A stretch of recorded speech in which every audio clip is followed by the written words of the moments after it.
En el mundo hay muchas celebraciones y respetamos sus creencias, pero bíblicamente algunas de ellas no están respaldadas por la palabra de Dios. Por ejemplo, la Cuaresma, que son 40 días supuestamente de ayuno. El número 40 significa sacrificio, significa prueba. Y esos 40 días que hacíamos antes, pues la verdad es que no los hacíamos correctamente, solamente los viernes que no comíamos carne, y según eso era nuestro sacrificio, el ayuno de carne. Pero resulta de que no comíamos carne de buey o de cordero, pero comíamos carne humana. Los chismes, las fornicaciones, los adulterios, las mentiras, los engaños,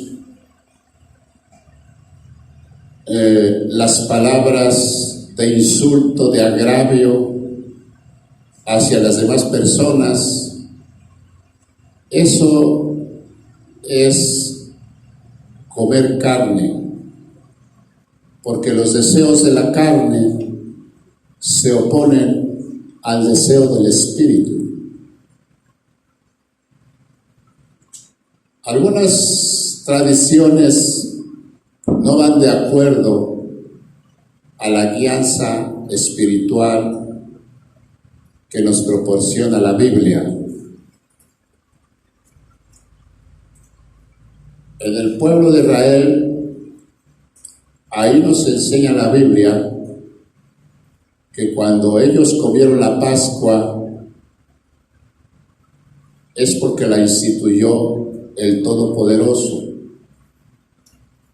Hoy en el mundo se celebra la resurrección de Jesucristo y 8 días antes se celebra el día de San Ramitos. Eso no existe en la Biblia. Hace 8 días se celebra bíblicamente, significa la entrada triunfal de Jesús a Jerusalén, cuando entra en un pollino y toda la gente clamaba, le decía: bendito el que viene en el nombre del Señor. Pero a los 2-3 días lo estaban juzgando para matarlo. Así son los religiosos fanáticos. Un día dicen bendito el que viene en el nombre del Señor y otro día dicen ¿a quién liberamos? ¿A Barrabás o a Jesús? ¿Y qué gritó el pueblo?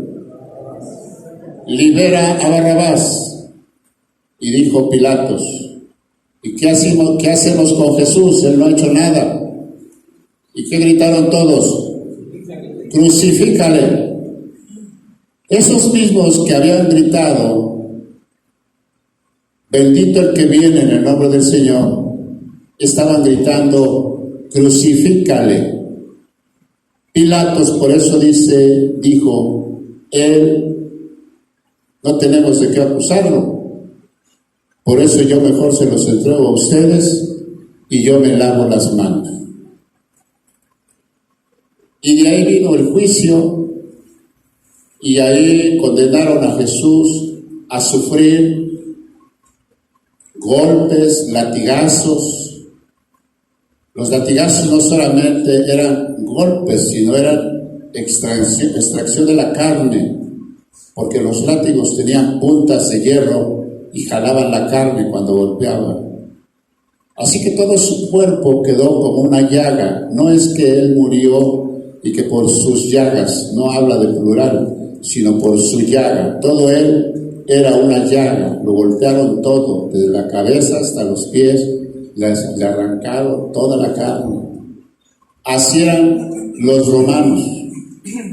Los romanos que estaban gobernando a Israel. Israel siempre fue un esclavo primero de Babilonia, después fue esclavo en otras tierras y luego fue esclavo con los romanos.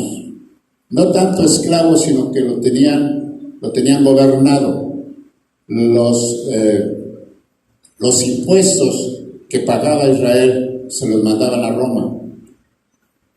Y los soldados eran los que cobraban los impuestos. Y había gente de los israelitas que cobraban impuestos para los romanos, como Mateo, por ejemplo. Mateo era el que trabajaba para acumular todos los impuestos en el banquillo de los aparte de impuestos, ¿cómo le llaman? Tributos, el banco de los tributos. Y ahí el Señor lo llamó para servirlo a él. Pero así era en ese tiempo, que los judíos no celebraban la Cuaresma, sino que celebraban la Pascua. La Pascua fue instituida por Dios. La celebración de la Pascua es uno de los eventos más significativos en toda la historia bíblica. Al recordarlo, los creyentes celebramos visiblemente y activamente la obra. Lo que celebramos es visiblemente la obra redentora de Dios por su pueblo a lo largo de todas las Escrituras.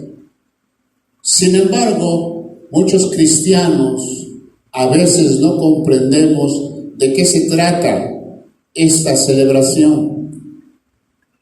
Para identificar y analizar y meditar, yo les dije hace 8 días que viniéramos en ayuno para poder llevar a la práctica este principio y este mandato que Dios da primero a los judíos y ahora es permanente para nosotros.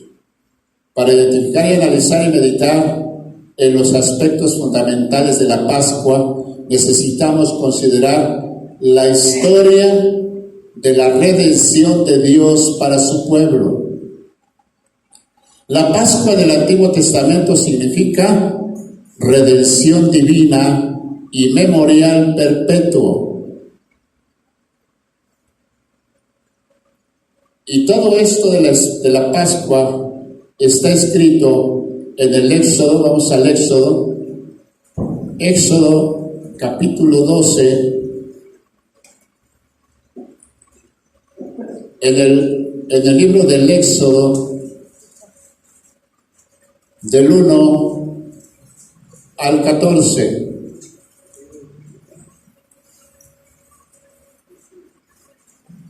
Dice así: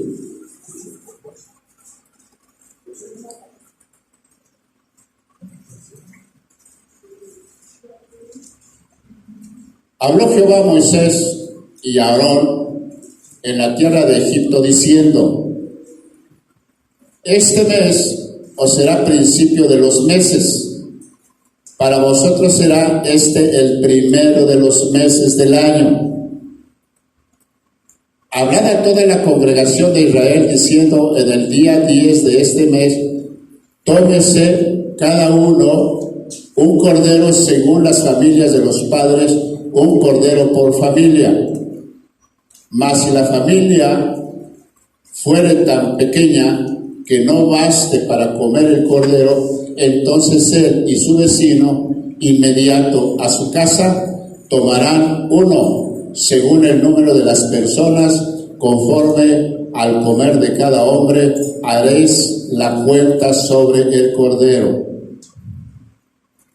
El animal será sin defecto, macho de 1 año. Lo tomaréis de las ovejas y de las cabras.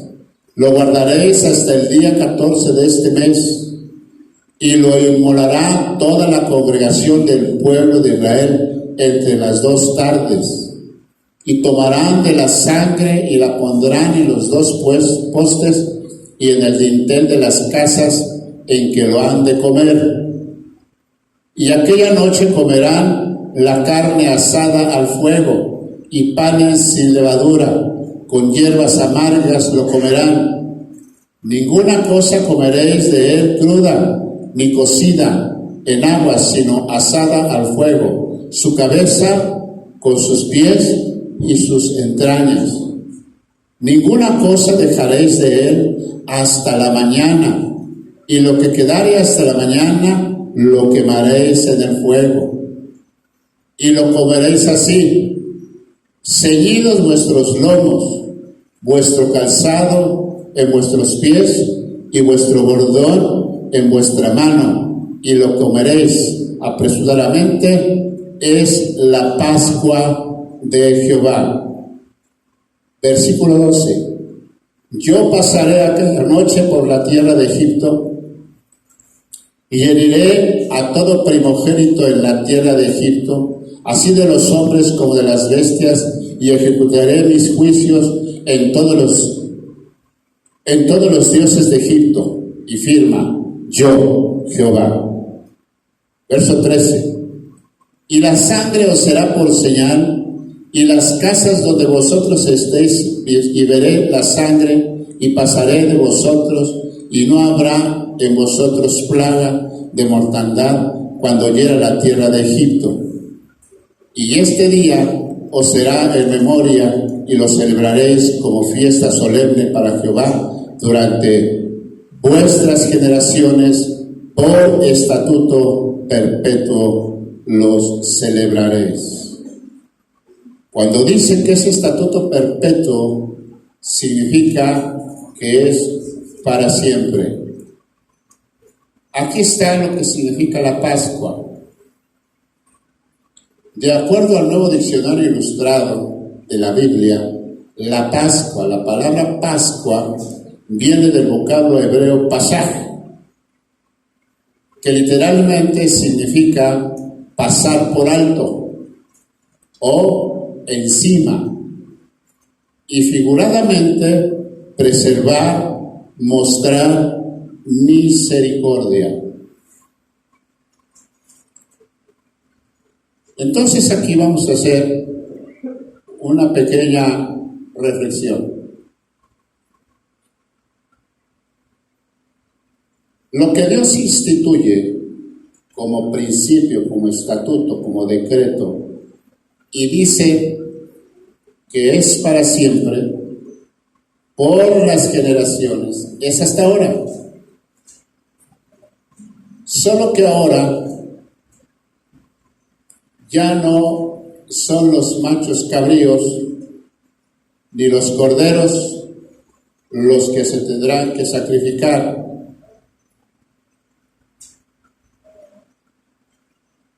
El primer uso de esto en las Escrituras lo acabamos de leer en esa tierra de Egipto. Pero resulta de que dice varias cosas que a veces no podemos entender. Primero, Dios habló a Moisés y a Aarón en la tierra de Egipto. Y quiere decir que Dios habla a los líderes, a los siervos, y le dice: este mes les será principio de los meses.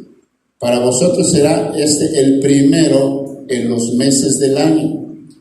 El calendario hebreo no checa con el calendario gregoriano nuestro, que nosotros manejamos, no nuestro, así nos lo impusieron. Pero sí checa en la fecha que nosotros celebramos, la Semana Santa o la Semana Mayor, que no, de santa en el mundo no tiene nada, porque la agarramos de vacaciones, la agarramos de salir a pasear, pero no habíamos meditado en lo que significa la Semana Santa o la Semana Mayor. Para ellos el primer mes de su calendario era el mes de Nisan, que era el primer mes de su calendario. Para nosotros es siempre, casi siempre cae entre el 15 de abril y 15 de marzo, de acuerdo a su calendario hebreo. Para nosotros siempre, si ustedes recuerdan durante muchos años, yo recuerdo que siempre es en abril, entre abril y marzo, de nuestro calendario gregoriano. Y lo que dice, lo que él manda, dice, háblale a toda la congregación. Y todo esto se celebra, hermanos, en este tiempo. Ahora, por la situación de la plaga del virus que anda en todo el mundo, no se vio tanta aglomeración en las terminales, los autobuses parados, los centros de paseo, los centros vacacionales, cerrados los restaurantes, porque las autoridades sanitarias nos hicieron ver que teníamos que ayudar para que este virus no se propague y afecte a más personas. Por eso es que estamos nosotros colaborando, y la iglesia, le pedimos a la iglesia que tanto este domingo como el que sigue, ayudemos y que nos quedemos en casa. Sin embargo, aquí necesitamos nosotros seguir trabajando con mis hermanos que necesitan de conocimiento espiritual, porque lo que más necesitamos nosotros para vencer las adicciones se requiere el conocimiento y la práctica espiritual, no religiosidades. Ya nosotros vivimos las religiosidades fanáticas, ya hicimos juramentos, ya fuimos a las brujas, ya fuimos a la psicología, ya fuimos a la psiquiatría, ya fuimos a varias clínicas, ya fuimos a todas partes. Por eso es que no podíamos superar esto, porque la problemática nuestra no es mental, sino que es emocional. Y eso solamente sana con el poder del Espíritu, el Espíritu de Dios. Las adicciones solamente se puede controlar y además erradicar con el poder del Espíritu Santo. Yo les doy testimonio de eso. Yo fui alcohólico 20 años y hace 40 años que estoy sobrio, porque yo apliqué los principios espirituales a mi vida. Y uno recupera la salud mental y la salud emocional, y recupera uno a la familia, y recupera uno el trabajo y la posición como padre de la familia.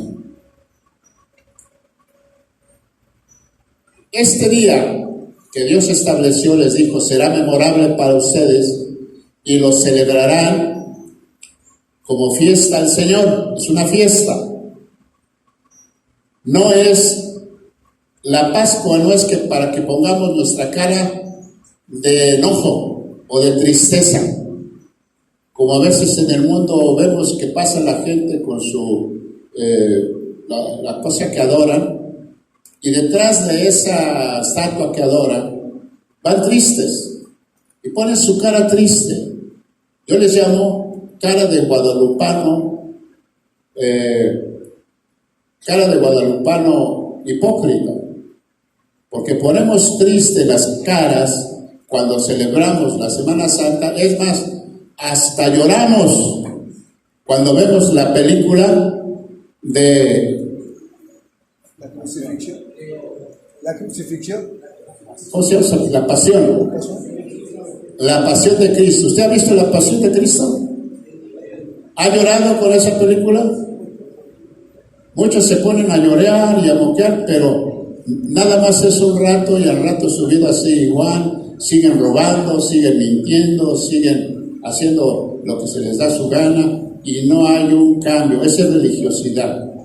Eso no es un arrepentimiento genuino, sino más bien se le llama un remordimiento, porque sí nos duele que a otra persona le peguen y lo sangren, y nos duele que le peguen, sí, pero no hay un arrepentimiento genuino. Y así lo vimos nosotros muchas veces. Gente, por ejemplo, que sacrifica a alguien en Iztapalapa o en algunos cerros de los pueblos. Y digo, eso pues respetamos su creencia, pero bíblicamente no tiene respaldo, porque ya solamente hubo un sacrificio, el de Jesucristo. Y ese es el único sacrificio por el cual la humanidad puede ser salvada. ¿Salvada de qué? De ir al infierno por sus pecados. Dice, lo celebrarán todas sus generaciones como ordenanza perpetua. Dios es el personaje central de toda la historia bíblica. Observando el texto bíblico, observamos que desde el Génesis hasta el Apocalipsis están trabajando el Padre, el Hijo y el Espíritu Santo. Es siempre importante que entendamos que la palabra de Dios es el Verbo, y aquel Verbo fue hecho carne y habitó entre nosotros y vimos su gloria, gloria como la del unigénito del Padre, lleno de gracia y de verdad. ¿Quién es Cristo? Dios mismo, que decidió venir a la tierra. En el caso de la Pascua es evidente que se trata de una institución divina. Todo esto fue idea de Dios. No los religiosos se la sacaron de la manga. Esto es idea de Dios. Así que no debemos olvidar que la Pascua es la Pascua del Señor. Su propósito y valor están eternamente ligados a la obra redentora de Dios por medio de ella. En el Antiguo Testamento, la Pascua en esencia es una celebración que mira hacia el pasado. Ella marca el día de la independencia de Israel y el nacimiento de esa nación judía. Posterior al evento histórico de la primera Pascua, el propósito de la celebración era que el pueblo recordara una vez al año, con sus 5 sentidos de los detalles específicos de la obra maravillosa de redención que Dios había realizado a su favor en Egipto, a favor del pueblo de Israel en Egipto. En la Pascua, Dios derramó sangre de los primogénitos de Egipto, pero al mismo tiempo pasó por alto. ¿Se acuerdan de Pasaj? Los hogares de aquellos israelitas, quien con fe obediente cubrieron los dinteles de sus casas con la sangre del cordero sin defecto que habían inmolado con sus propias manos. Eso tiene un significado hasta el día de hoy muy poderoso. Por ejemplo, nosotros ahorita, el coronavirus, si usted tiene fe, usted toma aceite. El aceite, nosotros aquí lo hemos consagrado. Aquí tenemos aceite, lo hemos consagrado. Nosotros compramos aceite de oliva,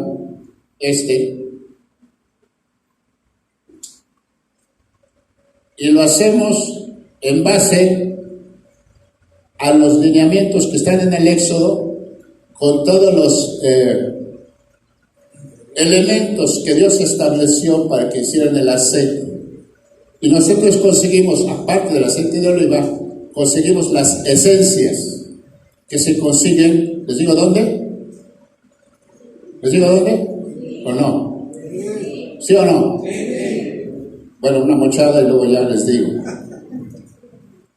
Porque ese aceite lo consagramos precisamente en oración para usarlo para ungir a las personas, pero también para ungir los dinteles y los postes de las casas. Por ejemplo, ahora que dieron el anuncio del coronavirus, les dije a mis hermanos, yo estaba operado, unjan a mis hermanos con aceite, unjan la entrada, la puerta de la casa, orando, reprendiendo todo espíritu inmundo. ¿Por qué? Porque aquí dice que esa unción, ese poder de la sangre del cordero que mataron ellos la noche que iban a ser liberados, esa sangre la pusieron en los dinteles. Los dinteles son el travesaño de los postes que están a los lados de la puerta. Dijo él, dinteles y postes. Y con eso el espíritu de muerte pasaba y no entraba a matar a los primogénitos de Israel, sino a los primogénitos de Egipto. Si usted tiene fe, puede hacerlo y usted puede tener confianza en lo que dice el Salmo 91. El que habita el abrigo del Altísimo morará bajo la sombra del Omnipotente. Castillo mío, esperanza mía, ¿de quién temeré? Él me librará del lazo del cazador y de la peste destructora. Y bajo sus alas estaremos seguros. Y dice más, pero Él nos librará. Si lo hacemos con fe, estaremos librados. También, desde luego que tenemos que obedecer las autoridades sanitarias, porque lo que quieren ellos es evitar más contagios. Si nosotros estamos sanos, ellos nos quieren proteger.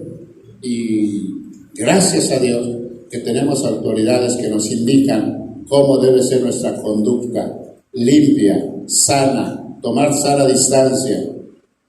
Celebrar la Pascua motivaba al pueblo a recordar constantemente para vivir fielmente. Recordar. Para Israel, recordar los detalles específicos de la obra redentora de Dios en Egipto era importantísimo por una razón muy sencilla.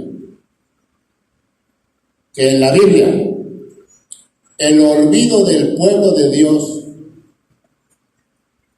de este principio está ligada la apostasía. Cuando se olvida de este principio, eso se liga a la apostasía. Es decir, no tenemos ningún compromiso. ¿Quién es un apóstata? Les doy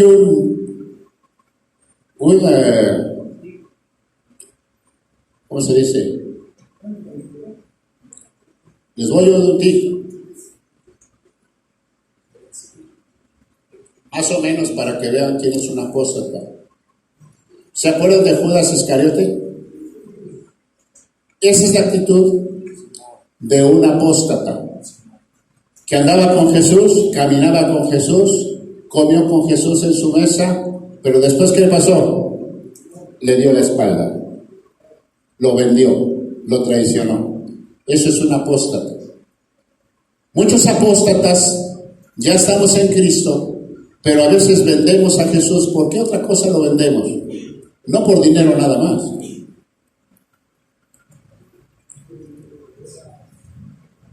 ¿Qué otra cosa? ¿Por qué otra cosa le damos la espalda a Dios? Por la familia. No los escucho. Por la familia. ¡Háblenme con hombres!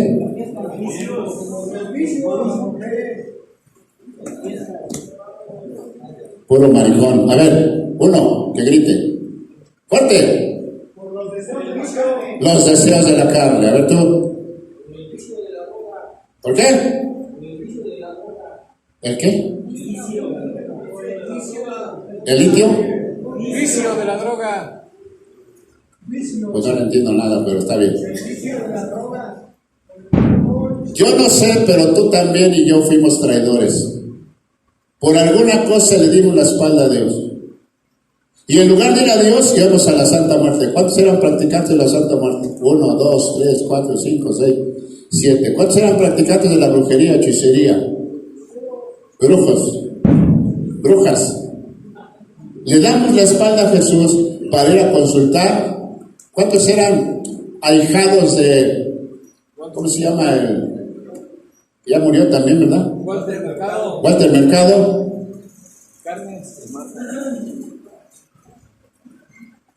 Si se olvida uno de este principio, al mismo tiempo la Biblia testifica repetidamente la fidelidad de Dios para recordar sus promesas. En el capítulo 4 de Deuteronomio, versículo 9 dice: tengan cuidado Pues no sea que se olviden el pacto que el Señor su Dios hizo con ustedes y se hagan imagen tallada en forma de cualquier cosa que el Señor su Dios te ha prohibido. El versículo 30. En los postreros días, cuando estés angustiado y todas esas cosas te sobrevengan, volverás al Señor tu Dios y escucharás su voz. Verso 31. Pues el Señor tu Dios es Dios compasivo, no te abandonará, ni te destruirá, ni olvidará el pacto que juró a tus padres.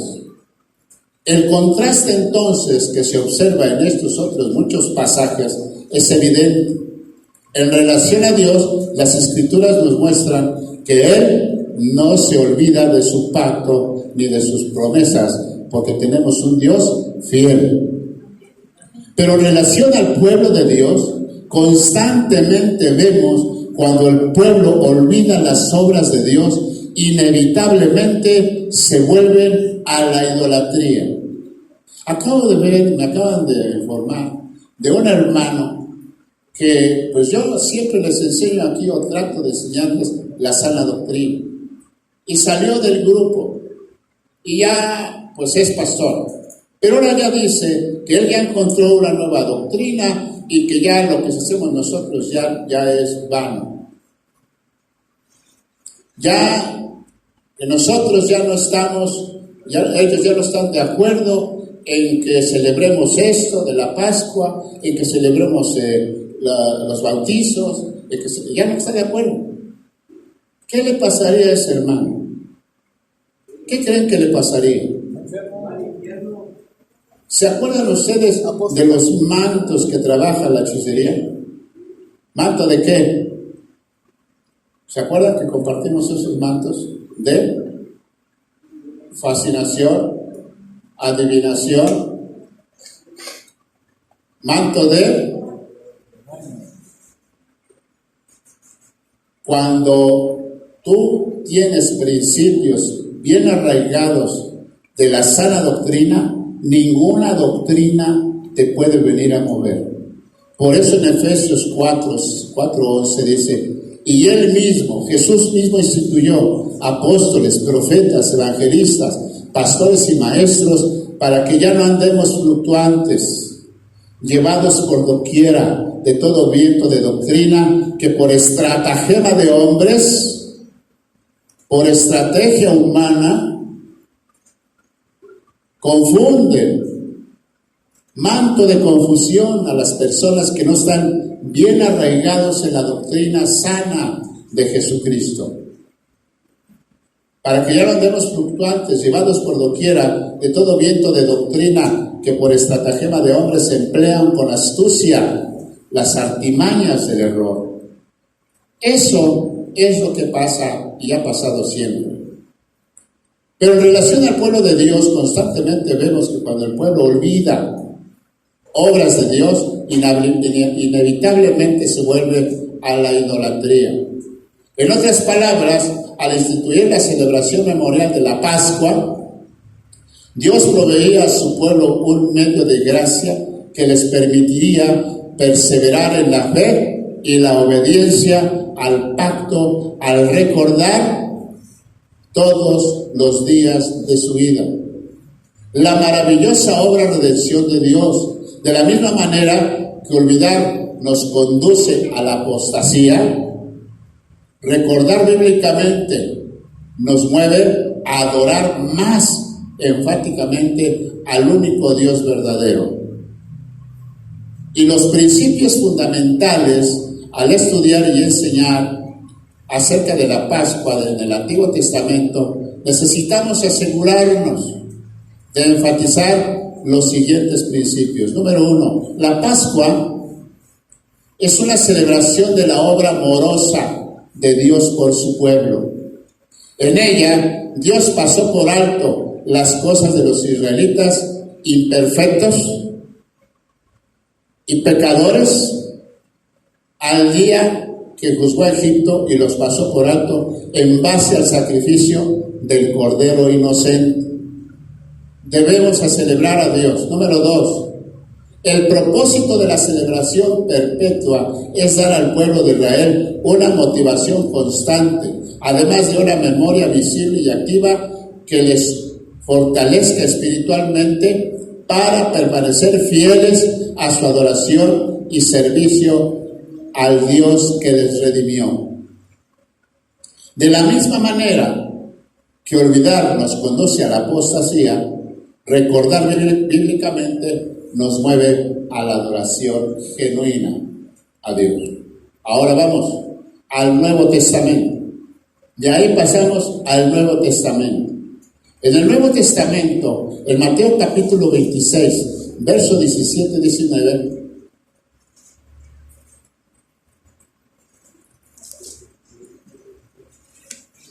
se relaciona con la Pascua. Jesús dijo, Mateo 26, 17, el primer día de la fiesta de los panes sin levadura, se acercaron los discípulos a Jesús diciendo, ¿dónde quieres que te hagamos los preparativos para comer la Pascua? Y él respondió, id a la ciudad, a cierto hombre decirle, el maestro dice, mi tiempo está cerca, quiero celebrar la Pascua en tu casa con mis discípulos. Verso 19. Entonces los discípulos hicieron como Jesús les había mandado y prepararon la Pascua. La Pascua judía celebrada, consumada y redefinida por nuestro Señor Jesucristo. Jesús utilizó esta fiesta, la más importante de las fiestas judías, como el punto de partida para la institución de la Cena del Señor y la inauguración de su nuevo pacto. Un nuevo pacto.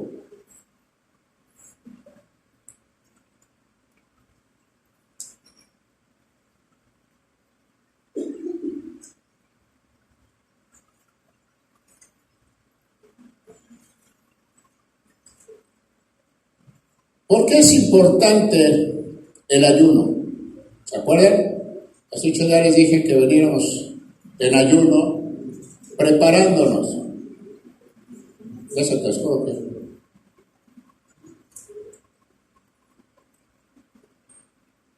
Ya no aparece otra vez. A ver, ¿quién es? Ven, hijo. ¿Dónde está? Órale. ¿Por qué es importante el ayuno? Pues el ayuno es simplemente para que tú, a ver, busca el cursor. Y les dije que hicieran un poco de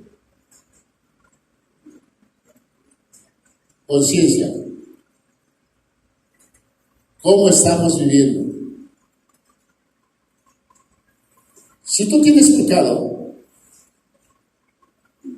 no es que vengas a tomar la cena del Señor indignamente, sino que hay que tener arrepentimiento para que tomes la cena del Señor y no tengas ningún problema. ¿Por qué es importante el ayuno? Está bien. Observemos algunos aspectos adicionales en relación a la Pascua y la cena, presentes en el último pasaje de Corintios, 1 Corintios 11, 26 al 29. Dice, porque todas las veces que coman este pan y beban esta copa, ahí les va, proclaman la muerte del Señor hasta que Él venga. De manera que el que coma el pan o beba la copa del Señor indignamente será culpable del cuerpo y de la sangre del Señor. He ahí por qué les dije que viniéramos en ayuno, hiciéramos un examen de conciencia. Para nosotros en la casa hogar hacemos un inventario y la mayoría de ellos hace su inventario para pasar al otro punto. Para que dejando la vida pasada empecemos a vivir una nueva vida, un nuevo pacto. La vida que el Señor nos ofrece, sacando toda la basura, poniéndonos a cuentas con Él. Por tanto, dice aquí, examínese cada uno a sí mismo y entonces coma el pan y beba la copa. Porque el que come y bebe sin discernir correctamente el cuerpo del Señor, come y bebe para juicio. Imagínense, entonces ninguno de nosotros puede comer ni beber, porque somos pecadores. Lo que sí podemos hacer antes de comer y beber la copa y el pan del Señor es hacer un examen, es ponernos a cuentas con Dios. Y si tenemos fallas, decirle perdón. Para eso es la Pascua. Decirle, Señor, pasa por alto mi pecado. No tomes en cuenta mi pecado. Me arrepiento genuinamente de todos mis pecados. Y si los puedes enumerar con Él haciendo una oración, hazlo. Porque si tú te arrepientes ahí, si lo haces genuinamente, la estás tomando la cena dignamente. No hay ningún problema, ni tengas miedo. No es para tener miedo, es una fiesta. Como hemos visto a lo largo de las Escrituras, la Pascua y la cena son una celebración. En la cena, y además lo hacemos hoy, como el principio de la resurrección de la salvación, celebramos al Salvador. Sin embargo, existe siempre un elemento sagrado solemne. Existe el dolor de la realidad presente del pecado. Tal como en el Antiguo Testamento, celebran primero comiendo pan de aflicción y hierbas amargas, símbolos de la angustia de Egipto. Nosotros también llegamos el domingo de resurrección cargados con el dolor del mundo y de nuestro pecado. Tal como nuestro Señor anhelaba la comunión de la última cena con sus discípulos, Dios aún anhela que nosotros tengamos comunión con Él. En este pasaje, contrario a la práctica de muchas congregaciones, la realidad del pecado en el creyente no es una exhortación a abstenerse del pecado, sino es una invitación a la comunión y al arrepentimiento por el pecado. El texto dice: pruébese cada uno a sí mismo y absténgase. No dice así, sino dice: examínese cada uno a sí mismo y entonces coma del pan y beba la copa. O sea, no dice: si tú vienes indigno, no comes. Dígame, ¿quién está digno? Levante la mano los que son dignos. No hay nadie.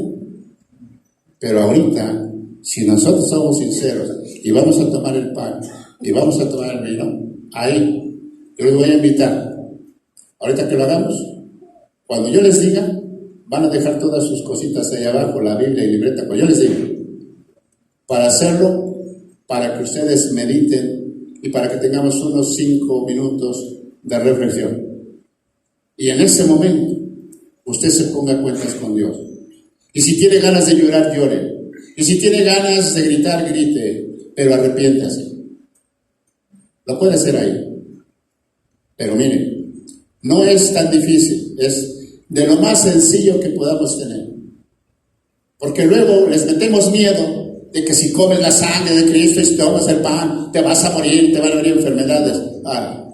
Entonces, ¿para qué es la cena del Señor? ¿Qué se recuerda en la cena del Señor? ¿Acaso se recuerda que, como antes nos decían, esto es el cuerpo y... ¿qué más decían? La sangre. Y la sangre de Cristo. Y entonces se convertía en el cuerpo y la sangre de Cristo, en esa hostia. ¿Usted cree eso? No. Claro que no. El principio básico de la cena del Señor es recordar que Cristo murió por nosotros y en Él tenemos perdón de pecados. Si le va a aplaudir a Jesús, hágalo como el de Monterrey.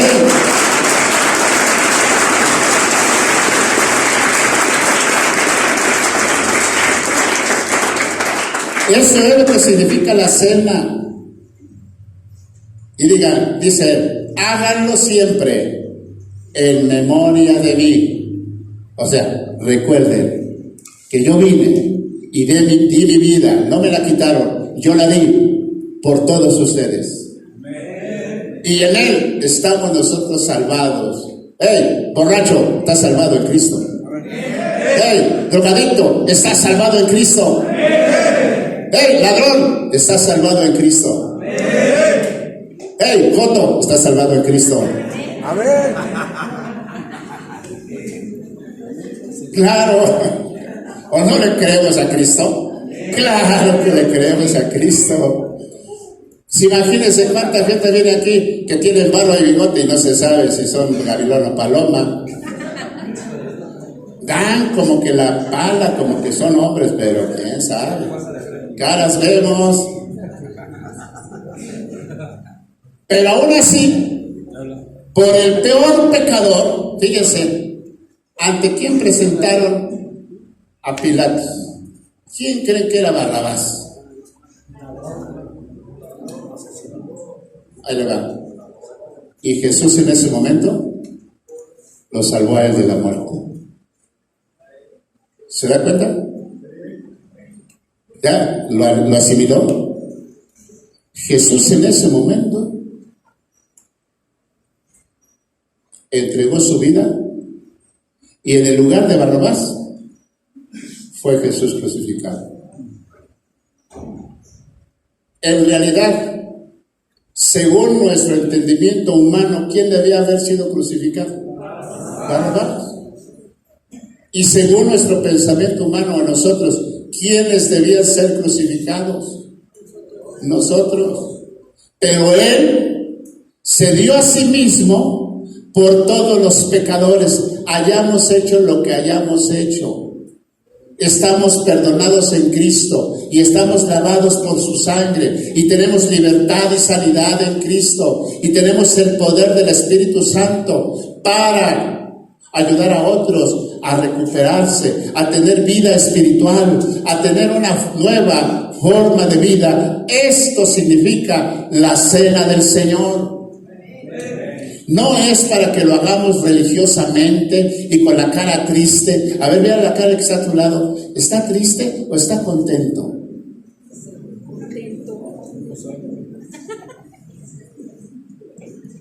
Examínese cada uno a ustedes, pero no para estar enojados ni tristes, sino examínese para que venga la alegría, el saber que Jesús nos ha perdonado. No importa los pecados, porque Él fue a la cruz por cualquiera de los pecados más sucios que hayamos tenido, hermano.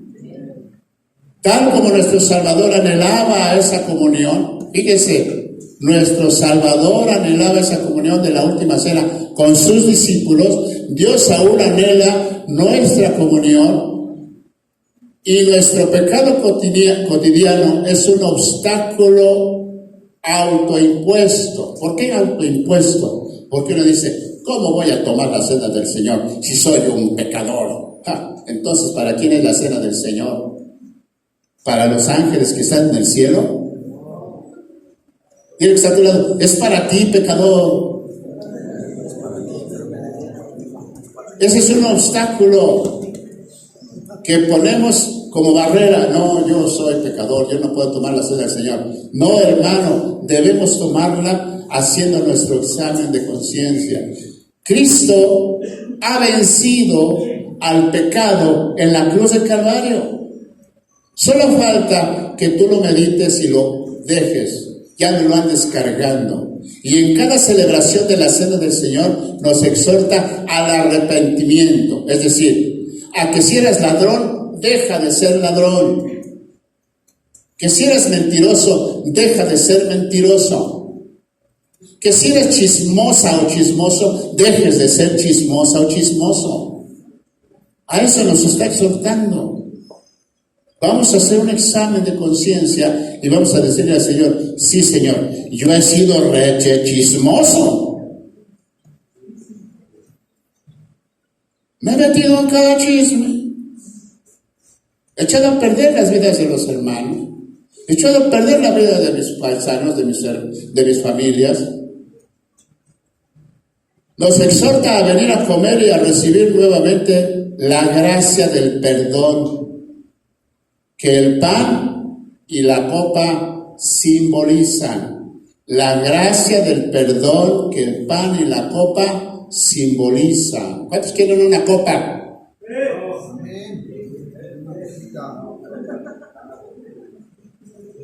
Del vino nuevo del Señor. En la cena nuestro Salvador está verdaderamente presente y aún nos ofrece su gracia. Solo necesitamos un corazón contrito y humillado. Acerquémonos entonces al Salvador, porque Él nos está esperando anhelantemente. Anhelantemente, hermano. ¿No le da gusto? Él te anhela. Él anhela que te acerques a Él. Vamos a hacerlo como Jesús dijo. ¿Qué les parece? Vamos a hacerlo. Miren, les voy a dar, ahora sí pongan su libreta, su Biblia, les voy a dar unas indicaciones.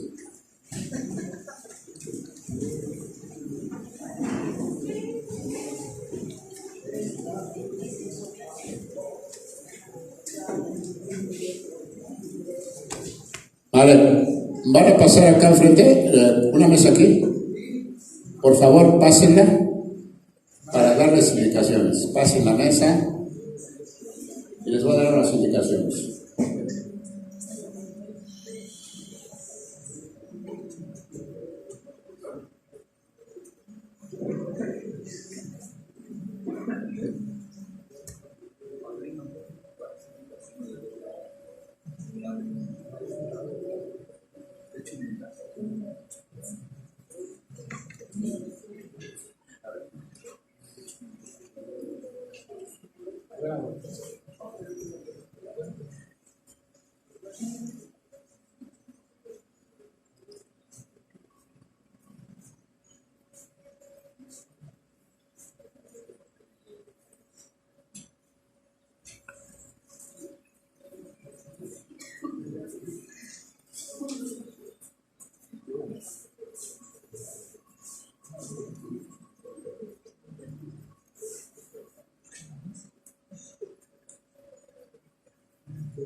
¿Están listos? A ver, voy a leer este parrafito, miren. Yo se lo voy a leer. En Lucas 22, 14 al 20 dice lo siguiente. Cuando llegó la hora, Jesús se sentó a la mesa con él y los apóstoles y les dijo, fíjense lo que les dijo, intensamente he deseado comer esta Pascua con ustedes antes de padecer, porque les digo que nunca más volveré a comerla hasta que se cumpla en el reino de Dios. Fíjense.